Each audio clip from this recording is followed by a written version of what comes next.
தமிழகம் மற்றும் புதுச்சேரியில் நாளை தினம் 40 தொகுதிகளுக்கான வாக்குப்பதிவு நடைபெற இருக்கு. குறிப்பா சென்னையை பொறுத்தவரை 16 சட்டமன்ற தொகுதிகளிலும் அந்தந்த வாக்குச்சாவடி மையங்களுக்கு வாக்குப்பதிவு இயந்திரங்களை கொண்டு செல்ல பணி ஒருபுறம் நடந்து வந்தாலும் இந்த முறை வாக்குப்பதிவு நாளன்று புதிய முயற்சியை சென்னை மாவட்ட தேர்தல் அலுவலகம் அதேபோல சென்னை மாநகராட்சி புதிய முயற்சியை கையாண்டிருக்கிறார்கள்.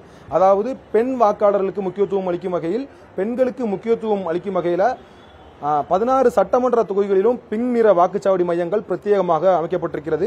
இந்த வாக்குச்சாவடி மையங்களை பொறுத்தவரை கர்ப்பிணிகள், கை குழந்தையோடு வரக்கூடிய நபர்கள், மூதாட்டிகளுக்கு தனி வரிசை ஏற்பாடு செய்யப்பட்டு வாக்குப்பதிவு நாளன்று பிரத்யேக முயற்சிகளை கையாண்டிருக்கிறார்கள். அதேபோல இங்கு பிரத்யேக வசதிகளுடன் கூடிய உதவி மையமும், முதியோர் ஓய்விடம், குழந்தைகள் விளையாடக்கூடிய இடங்கள், சாய்தளம் உள்ளிட்ட சிறப்பு அம்சங்கள் இடம்பெற்றிருக்கிறது. அதேபோல இங்கு பணியாற்றக்கூடிய ஊழியர்களை பொறுத்தவரை பெண் ஊழியர்களாக அதிகமாக இருக்கிறார்கள். போலீசார் என அனைவருமே பெண் பணியாளர்களாக இங்கே பணியமர்த்தப்பட்டிருக்கிறார்கள். கோடை வெயில் நேரம் என்பதாலும் பெண்கள் நீண்ட நேரம் வரிசையில் நின்று சிரமப்படுவார்கள் என்பதால் இந்த பிரத்யேக முயற்சியை சென்னை மாநகராட்சி அலுவலகம் சார்பிலும் சென்னை மாவட்ட தேர்தல் அலுவலகம் சார்பில் புதிய முயற்சியை கையாண்டிருக்கிறார்கள். ஒவ்வொரு சட்டமன்ற தொகுதிகளிலும் பிரத்யேகமாக தனித்தனியாக பிங்க் நிற வாக்குச்சாவடிகள் அமைக்கப்பட்டு இந்த கட்டிடம் முழுமையாகவே பிங்க் நிறத்திலான வர்ணங்கள் பூசப்பட்டிருக்கிறது. பெண் வாக்காளர்களுக்கு முக்கியத்துவம் அளிக்கும் வகையில் சென்னை மாநகராட்சி புதிய முயற்சியை கையாண்டிருக்கிறார்கள்.